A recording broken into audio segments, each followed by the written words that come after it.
Olá, queridos. Rádio Skyarene. Deus abençoe a todos vocês.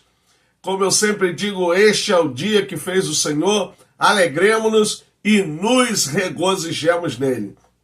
Gente, mais uma videoaula, hoje da lição número 6 das revistas de Escola Dominical Adultos CPAD, terceiro trimestre. Que maravilha! Agora já podemos dizer, chegamos na metade da lição, já temos meio caminho andado e creio que o próximo trimestre, que será o último trimestre do ano, vai também ser muito bom. E eu quero glorificar a Deus por todos vocês e pela oportunidade de estar sempre fazendo aqui esses videoaulas. Lição de número 6, o livro de Esther. A leitura em classe é Esther capítulo 1, versículo 1 ao 9. Palavra-chave, livro de Esther. Nessa lição eu fiz uma junção de comentários do autor com pesquisas para poder trabalhar aqui junto com vocês. Essa lição está bem estruturada, tá boa, tá uma lição maravilhosa para quem quer conhecer. Claro que quem quer conhecer um pouco mais ou quem quer conhecer mais deveria comprar comentários sobre esses dois livros do Antigo Testamento. E aí a gente iria aprender bem mais. Mas a gente vai ajudando aqui no que for possível. Na introdução, eu inicio já falando que, a partir de agora, as lições passam a se preocupar com o livro de Esther.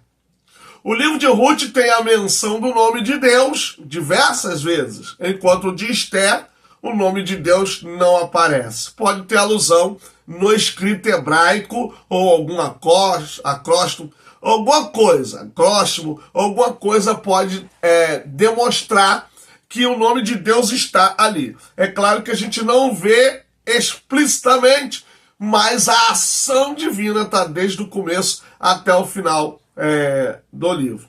Mas ele está presente, como eu acabei de falar, em todos os detalhes da narrativa. Aqui já estou dando mais ou menos a ideia qual é.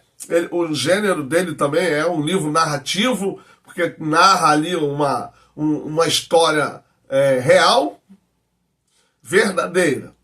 O agir do Senhor é visto em cada capítulo e o fim triunfal do povo no cativeiro sobre Amã demonstra o cuidado divino com o seu povo. Gente, ontem eu estava numa igreja pregando e eu disse nessa igreja que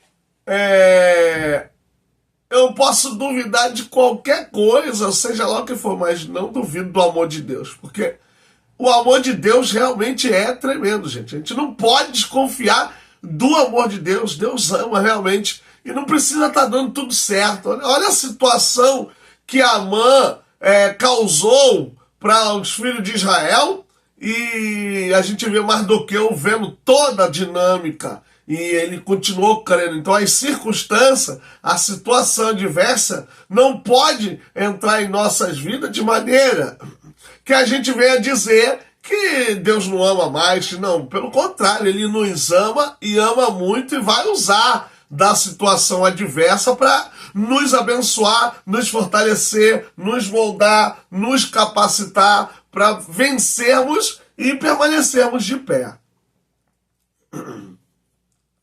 A organização do livro. Primeira seção, a grande, e agora a primeira subseção. A categorização de Esther.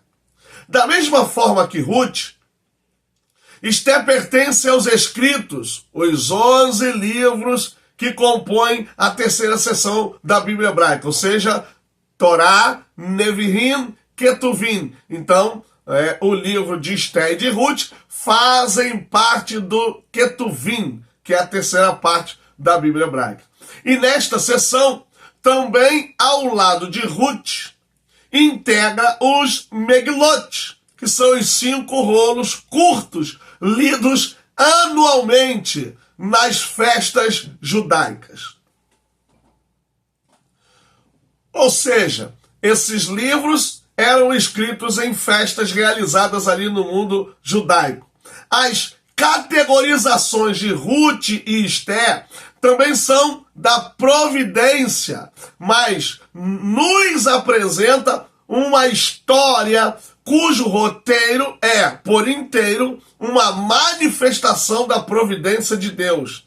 Semelhantes na Bíblia cristã, na qual figuram entre os livros históricos, por sua reconhecida canonicidade, Esther compõe o conjunto da revelação divina escrita completa e perfeita. Ou seja, são livros, agora Ruth, Esther e depois Esther, são os livros que foram canônicos, aceitos no cânon, são lidos em festas judaicas, pertence à terceira parte da Bíblia hebraica e falam aos nossos corações hoje. Quantos congressos de irmãs, pregações, trabalham tanto Ruth como Esther. São duas personagens femininas maravilhosas para poder trabalhar a leitura e a pesquisa, porque também a gente consegue contemplar em que contexto Deus estava agindo para suprir, para providenciar a vitória do seu povo. Características literárias. O livro de Esther, um dos livros históricos do Antigo Testamento, possui várias características literárias distintas que contribuem para a sua singularidade na literatura bíblica. Aqui estão algumas dessas. Narrativa histórica, foco em eventos reais. O livro é uma narrativa histórica que relata eventos reais ocorridos durante o exílio dos judeus na Pérsia, na Babilônia, especificamente durante o reinado de Xerxes, ou Assuero, que era um persa, aqui na Pérsia por causa disso. Estrutura dramática e enredo bem definido. O livro de Esther possui uma estrutura narrativa que segue um formato clássico de enredo: introdução, complicação, clímax e resolução. Então você tem um enredo, você tem um tempo, você tem um narrador, você tem personagem. Então você vê que ela tem realmente uma estrutura narrativa. Tensão e suspense. Há uma crescente tensão ao longo da história, especialmente em torno da ameaça de extermínio dos judeus e o plano de Esther para salvar seu povo. Reviravoltas. O livro é marcado por reviravoltas inesperadas, como a revelação da identidade judaica de Esther e aquela de Amã, o antagonista. Motivos literários e temas. Reversão de destino. Um tema central no livro é a reversão das circunstâncias, onde os planos malignos de Amã são frustrados e ele próprio é enforcado na forca que preparou para Mardoqueu.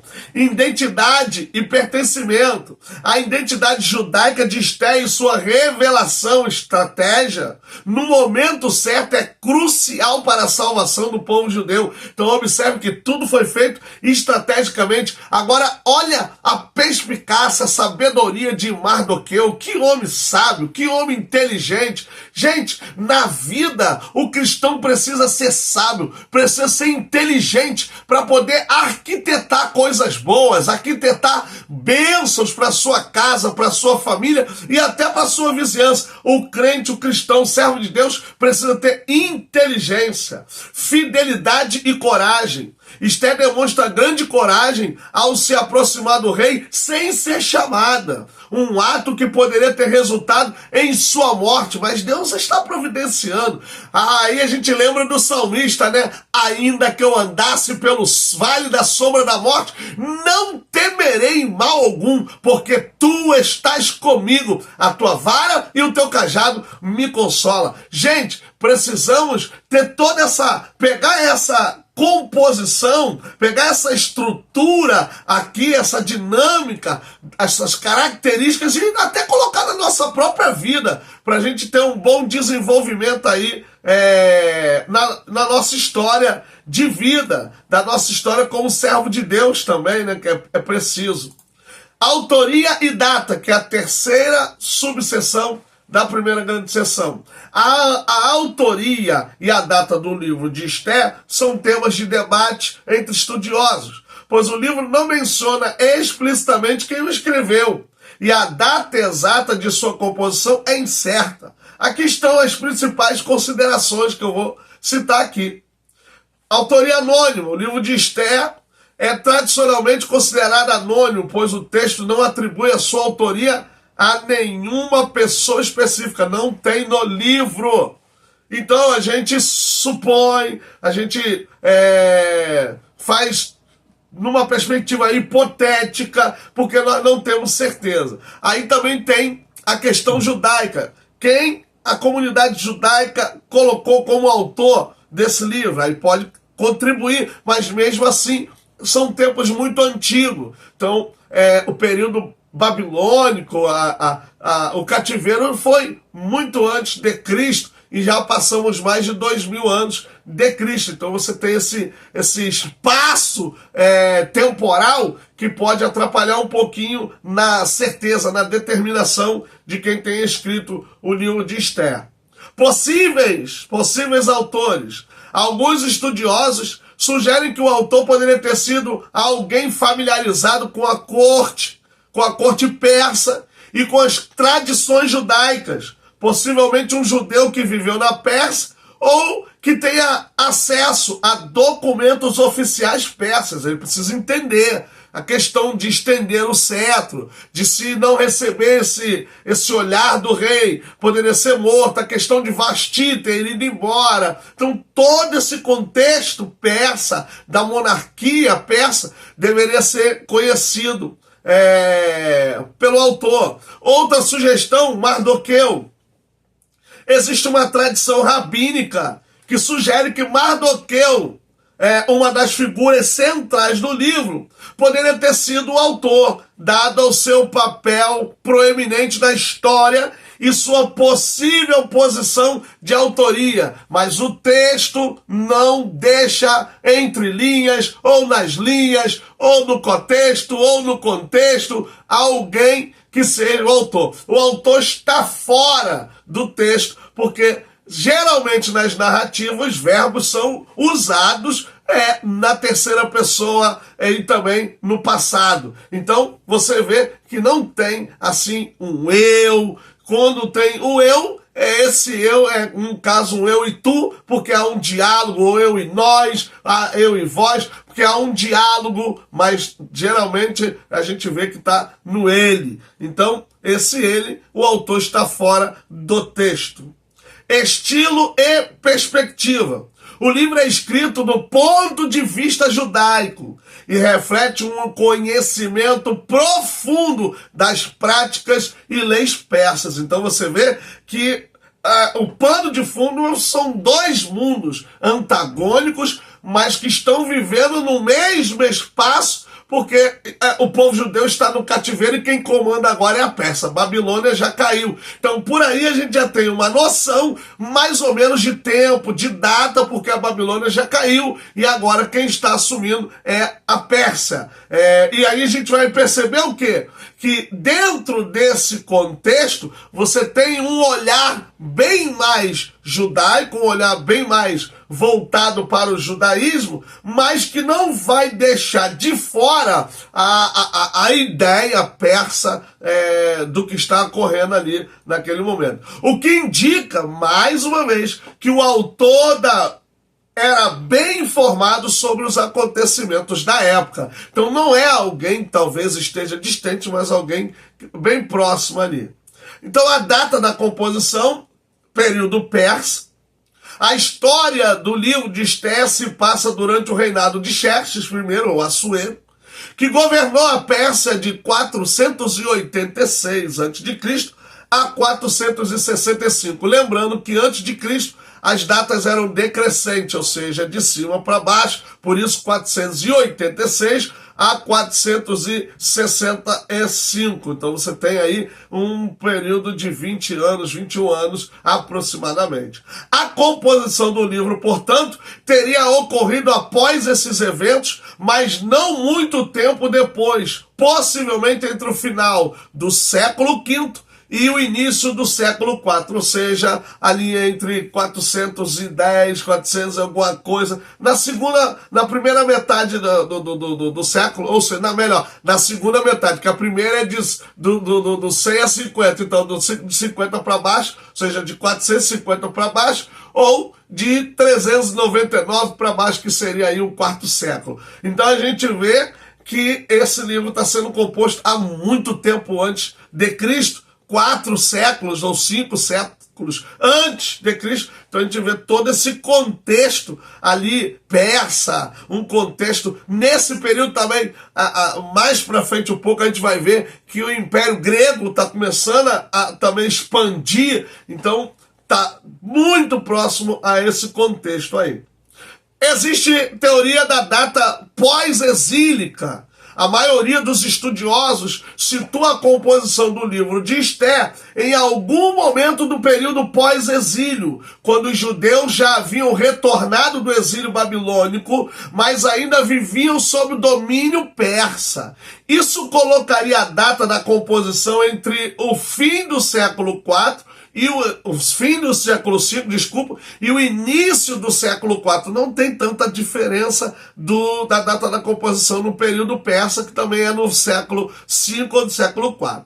Evidências linguísticas. A análise linguística do texto sugere que ele foi escrito em hebraico, mas contém influências aramaicas e persas, o que é consistente com uma data de composição durante ou ao longo ou após o período persa. Então, o persa também, o aramaico também é chamado de persa. Então, por isso que nessas evidências linguísticas, a ideia é que realmente está dentro desse período aí. Então a gente também, na datação, existem vários debates, vários diálogos. Fica um pouco mais difícil a questão da autoria do que da datação, porque a gente tem dados históricos no livro, então você tem como olhar o contexto histórico e determinar mais ou menos ali em que período foi escrito o livro, mas o autor realmente a gente não tem como, a não ser que a gente aceite realmente as tradições rabínicas, a tradição judaica, e aí a gente vai pela tradição judaica e diz, segundo a tradição judaica, o autor é fulano de tal, ponto, acabou, e você fecha a questão. Mas isso são questões de data, autoria, destinatário e tal, isso tudo é muito discutido. Tem coisa que já não tem mais discussão, já é aceito e acabou, mas existem aqueles textos que realmente trazem um pouco mais de dificuldade para a gente aceitar data, autoria. Segunda grande seção, o contexto histórico. O povo hebreu no exílio. Para uma melhor compreensão do contexto histórico do livro de Esther, é importante mencionar o final do período da monarquia do povo hebreu. Em 722 a.C., houve a queda do Reino Norte sob os assírios, está em 2 Reis 17. Pouco mais de 100 anos depois, Judá, o Reino do Sul, foi levado para o cativeiro babilônico em três levas, 605, 597 e 586 a.C. Ou seja, o primeiro a cair foi o Reino Norte, as 12 tribos. A segunda parte que caiu, porque Deus já tinha até dito, mesmo que se arrependa, Deus não retrocederia, e iria acontecer. Então a gente percebe o quê? Que realmente essa fatalidade aconteceria. É a partir de 722 que vai surgir Samaria, que é aquela mistura de povos lá, quando a Assíria, a gente não pode confundir a Assíria com Síria. A Síria é uma coisa e Síria é outra. Então, e a gente vê que até hoje a Síria tem o mesmo nome que a Bíblia designa ela, né? É Síria. E a Pérsia, quem seria a Pérsia? O povo iraniano, ou seja, o Irã, que seria ali a região da Pérsia. Vamos lá, continuando.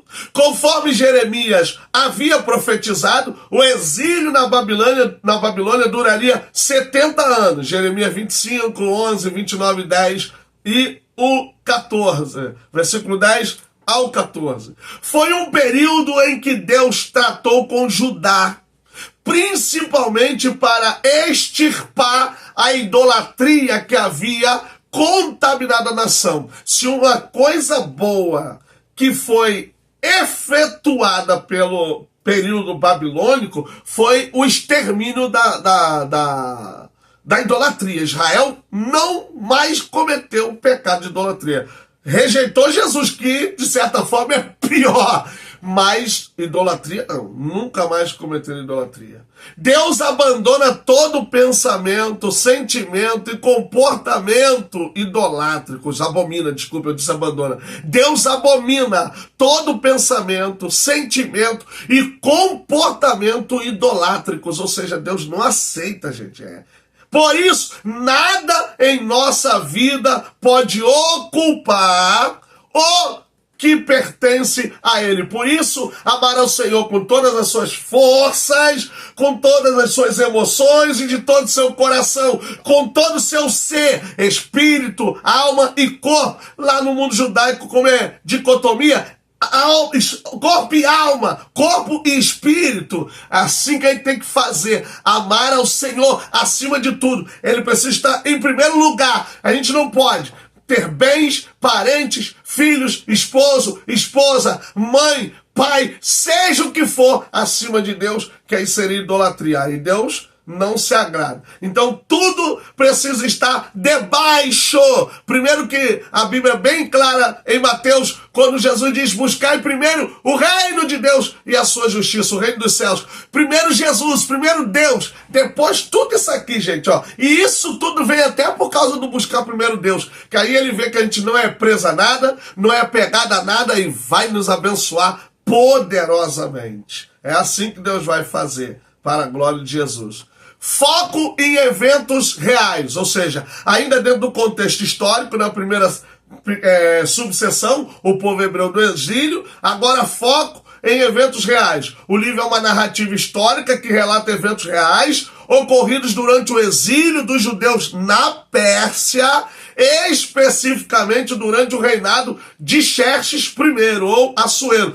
Israel tá destruída, tá, gente? Não é porque já se passaram 100 e poucos anos que Israel foi estabelecido, não. O Reino Norte ainda está destruído. Ambientação no contexto persa. O cenário é a corte persa. E o livro oferece detalhes vívidos sobre a cultura, as leis e os costumes da época. Então você vê que são dados bem históricos. Segunda subseção, o fim do exílio. O fim do exílio babilônico, também conhecido como cativeiro babilônico, tem um salmo que fala sobre esse cativeiro. Agora você vê, aí a gente pensa, ou pessoas pensam, que todo saltério é de Davi. Não, você tem salmos pós-babilônicos. Então a gente tem aí um período de cerca de 800 anos de composição dos salmos, porque você tem salmo de Davi. A gente até fala salmo de Davi, mas no hebraico tem uma preposição que é chamada de preposição le, que significa de ou para, ou a. Então a gente pode dizer, o salmo é de Davi ou para Davi, mas ele está dentro desse período. Então tem muitos salmos que também foram compostos depois da Babilônia. Tem até um salmo, né, que diz, né, canta Israel, diz os caldeus. Então você vê que é um salmo pós-exílio, né? Então, dentro dessa perspectiva, quais são os pontos aqui principais? O contexto histórico, o exílio babilônico. Ou seja, o exílio babilônico começou em 586 a.C., quando o reino de Judá foi conquistado pelos babilônios sob o rei Nabucodonosor II. Depois, a gente tem antes dele Nabopolassar, que seria seu pai. Jerusalém foi destruída, incluindo o templo, e grande parte da população judaica foi deportada para a Babilônia. Só aqueles mais pobres mesmo, e Jeremias, porque Nabucodonosor pede para conhecê-lo, porque Nabucodonosor soube que ele profetizava a favor dele. Agora você vê, o ímpio acreditou na profecia. Isso demonstra que Deus fala com quem ele quiser. Deus revela os seus desígnios para quem ele quiser. Agora cabe aceitar quem quiser. Quem quiser, tá bem. Quem não quiser, paciência, né? Cativeiro. Durante o exílio, os judeus viveram na Babilônia por aproximadamente 50 a 70 anos, dependendo do grupo e da deportação específica. Esse período foi de grande transformação religiosa e cultural para os judeus. Depois, porque a gente tem profetas no exílio que mostram como estava a situação ainda do povo. Você tem Ezequiel, você tem outros profetas que estão próximos a Ezequiel, que são ali os profetas dos 12. Alguns dos 12 profetas estão profetizando ali no exílio, profetizando no pós-exílio. Então você tem homens ainda mostrando como está a situação do povo. Então, o povo ainda está passando pelo processo de purificação, de pureza, de lapidação, por causa de todo o erro histórico. E aí vão chegar nesse fatídico fim, que é o cativeiro babilônico. O fim do exílio, a ascensão do Império Persa. Em 539 a.C., o Império Babilônico foi conquistado pelos persas sob o comando de Ciro, o Grande. Inclusive tem profecia, Deus chamando Ciro de meu servo. Ciro adotou uma política mais tolerante em relação aos povos conquistados e permitiu que muitos exilados retornassem às suas terras de origem. Então você vê que Deus já está trabalhando, Deus já está agindo, levanta alguém mais piedoso, porque por isso Deus chama de Ciro o meu servo. Decreto de Ciro, em 538 a.C., Ciro emitiu um decreto que permitia aos judeus retornarem a Jerusalém e reconstruírem o templo. Este decreto está registrado na Bíblia, em 2 Crônicas, capítulo de número 36, versículo de número 22 ao 23. E também em Esdras. Você também tem esse livro lá, em Esdras, que está no capítulo 1, versículo de número 1 ao 4. Ciro também devolveu os utensílios sagrados do templo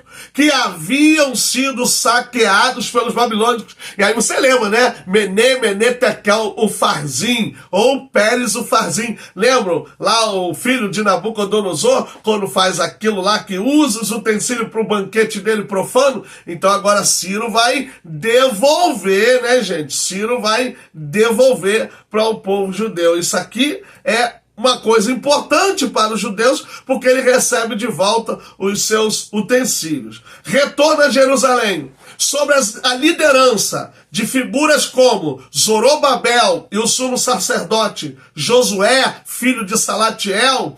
Um grupo de judeus retornou a Jerusalém para começar a reconstrução do templo e restaurar a vida religiosa e social da comunidade. Quem está nesse contexto? Esdras, Neemias. Olha, gente, a nata do mundo judaico, os homens grandes da adoração, da obediência. Você tem promessas sobre Zorobabel e Josué, aí filho de Salatiel. Gente, esses homens foram homens profundos. Para conhecer um pouco mais esse contexto, aí seria necessário ler Esdras, necessário ler Neemias. Eu falo Esdras, tá, gente? No Rio de Janeiro a gente fala Esdras, mas alguns falam Esdras, né? Então, Esdras ou Esdras, desculpa aqui, o Rio de Janeiro deve falar assim Esdras, mas eu vejo gente também falando Esdras. Então, Esdras, porque não tem acento, né? Mas a gente, com sotaque carioca, acaba falando Esdras. Então, você tem Esdras aí trabalhando, junto depois com Neemias. Então um constrói o templo, o outro constrói as muralhas, restaura as 12 portas e vai citando o nome. Inclusive já veio uma lição bíblica passada falando sobre essas 12 portas. Então a gente vê aqui uma profundidade nesse retorno. E aí, gente, eu digo uma coisa para vocês: o retorno da Babilônia dos judeus para Judá é também considerado o êxodo, e às vezes considerado um êxodo maior do que o primeiro êxodo. A gente tem no mínimo aí 3 êxodos na Bíblia. Você tem o êxodo, que é aquele do próprio livro de Êxodo, de Israel saindo do Egito. Você tem o êxodo do cativo babilônico, que é o pessoal saindo e voltando, que a terra está assolada, não tem ninguém, não tem mais ninguém habitando, está tudo destruído, e agora vai sair milhares de pessoas e retornar para crescer e multiplicar a terra. E tem o maior êxodo, que é o êxodo em Cristo Jesus, que também é realizado no deserto. Os 3 são realizados no deserto. E o êxodo de Jesus, que é realizado no deserto, que é maior do que livrar do Egito, que é maior do que livrar da Babilônia, que é livrar literalmente, absolutamente, definitivamente do pecado, que é o êxodo de Jesus. É tirar o homem de toda a maldade, de toda a maldição do pecado e trazer para a vida eterna. Esse é o maior êxodo. Esse é o maior êxodo que nós temos na Bíblia. Os 2 outros são importantes, mas em grandeza o de Jesus é maior. O de Jesus é maior. Então, é muito profundo isso aqui. Outras questões, consequências e importância, por exemplo, do retorno, reconstrução do templo. Depois do retorno de Jerusalém, quais as consequências? Reconstrução do templo. Aí assim, a gente vai ver, né, a glória desta última casa será maior do que a primeira. Restauração da comunidade judaica. Reparem, gente, ali nesses períodos, Esdras, Neemias, retorno cativeiro, exílio, pós-exílio. Ali está acontecendo tudo com os 12 profetas, com os 4 profetas, tudo está acontecendo. Isaías, parte de Isaías é no 8º século. Isaías é dividido em 3 partes, segundo as pesquisas. Proto-Isaías, Deutero-Isaías e Trito-Isaías. Então, a segunda e a terceira parte de Isaías, que é a primeira Isaías é do 1 ao 39. Do 40 ao 55 é o Deutero-Isaías. E do 56 ao 66 é o Trito-Isaías. Então, do 40 ao 66 foram escritos possivelmente exílio, pós-exílio. Então, desde o Deutero-Isaías, Jeremias está antes do cativeiro e no cativeiro, mas Ezequiel e Daniel, cativeiro. E uma parte dos 12 profetas, Oséias e Amós, estão antes do cativeiro. Joel também está antes do cativeiro, quase perto do cativeiro, porque o cativeiro é 600 e pouco. E uma boa parte dos 12 fazem parte do cativeiro ou pós-cativeiro. Então você está tendo todos esses homens profetizando, falando dentro daquele contexto ali histórico. Outra questão, restauração da comunidade judaica. O farisaísmo vai surgir aí, pós-exílio. Aí que vai sair a tradição do farisaísmo, ou seja, os fariseus. Renovação da identidade judaica. O exílio e o retorno fortaleceram a identidade religiosa e cultural dos judeus. Então, gente, a gente fala até mal dos fariseus, né? Porque os fariseus foram terríveis. Tem muitos hoje na igreja também que não são fáceis, mas eles preservaram a tradição, preservaram a língua, preservaram os rolos, preservaram a lei, preservaram... Então, no sentido religioso, eles foram importantíssimos. Inclusive, eu tenho um livro aqui na minha estante que falam só sobre os fariseus, saduceus e acho que os essênios. Eu tenho um livro só falando sobre isso. Evolução do judaísmo, e aí vai realmente se instaurar a religião judaica, ou judaísmo por si falando. Terceira subseção da segunda seção, o pós-exílio. O período pós-exílio refere-se ao tempo após o retorno dos judeus do exílio babilônico, que começou em 538 a.C. Quando Ciro o Grande, rei da Pérsia, permitiu que os judeus voltassem para Jerusalém e Judá. Este período é crucial na história de Israel e do judaísmo, pois marcou uma fase de renovação espiritual, reconstrução e redefinição da identidade nacional e religiosa.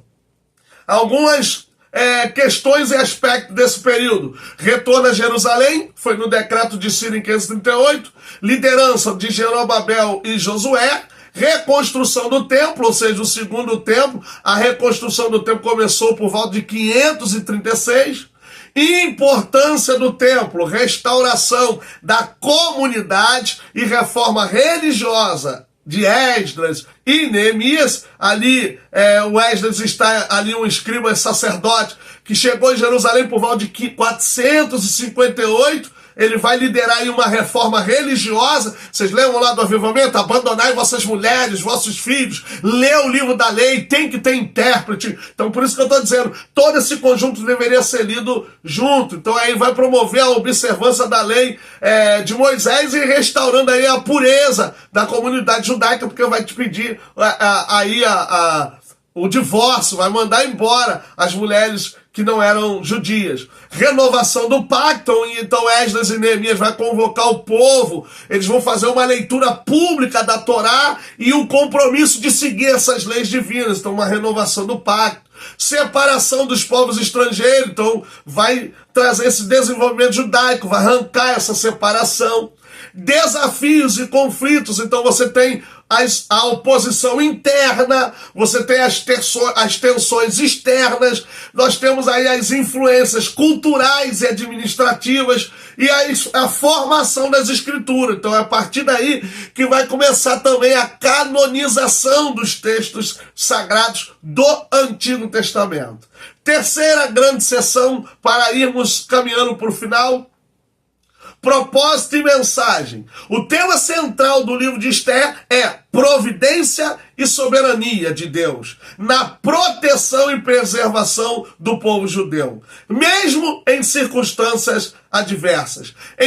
Embora o nome de Deus não seja mencionado explicitamente no texto, sua ação é evidente através dos eventos que se desenrolam na história. Quais são os elementos chaves aqui desse tema central? Providência divina. Então o livro destaca como Deus, de forma sutil, dirige os acontecimentos. Eu sempre falo, Deus não perdeu o controle das coisas. Parece, mas não perdeu. Segundo, gente, a soberania de Deus. Então, apesar das intrigas políticas e do decreto aí de extermínio dos judeus, a gente vê Deus usar as ações de Esther e Mardoqueu para reverter a situação.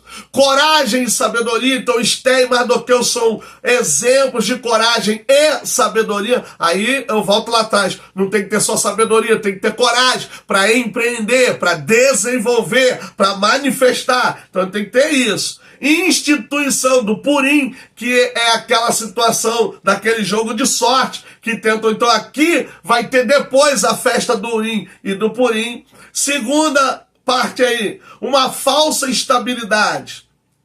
Esther nos transmite como mensagem o perigo de confiar nas falsas estabilidades que as estruturas do mundo nos oferecem e costumam parecer mais vantajosas.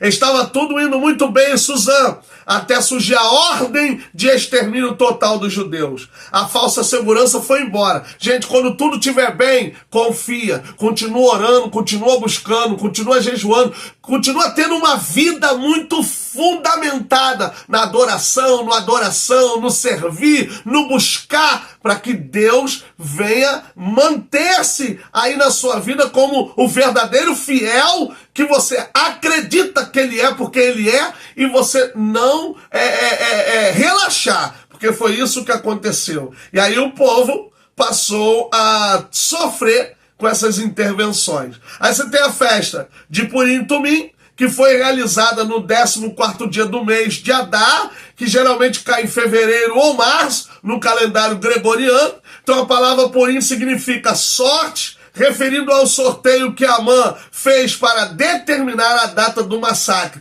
e reverteu essa sorte, né? Celebração da sobrevivência. Purim celebra a sobrevivência dos judeus diante da ameaça de genocídio. A festa lembra o poder da coragem e da fé em tempos de adversidade. Olha isso, gente. E a crença de que Deus, mesmo quando não é mencionado explicitamente, está presente e agindo para proteger seu povo. Alegria e comunidade. Purim é um tempo de alegria e união, onde a comunidade judaica se reúne para celebrar sua identidade, suas tradições e a força que vem de sua fé coletiva. Hoje, a comunidade é a comunidade de fé cristã, que ela está fundamentada em Cristo Jesus. Ele é o nosso purinho, ele é a nossa sorte, ele é aquele que nos escolheu, ele é aquele que nos separou. Então vamos viver, gente, da maneira mais expressiva possível dentro desse contexto de fé em Cristo Jesus. Conclusão, o livro de Esther nos lembra de que vivemos neste mundo, mas não devemos confiar em suas estruturas. Pare de confiar em homens, em políticos, em promessas. Deus é maior. Homens fazem planos, mas a palavra final vem do Senhor. Todos os reinos deste mundo passarão. Por isso, a palavra de Deus diz que a nossa cidade está nos céus, donde também esperamos o Salvador, o Senhor Jesus Cristo. Gente, muito obrigado. Muito obrigado por me seguir, compartilha, curta, deixa o sininho lá ativo. Até a próxima. Lição 7 está chegando aí daqui a pouco. Rádio Sky Irene, um abraço.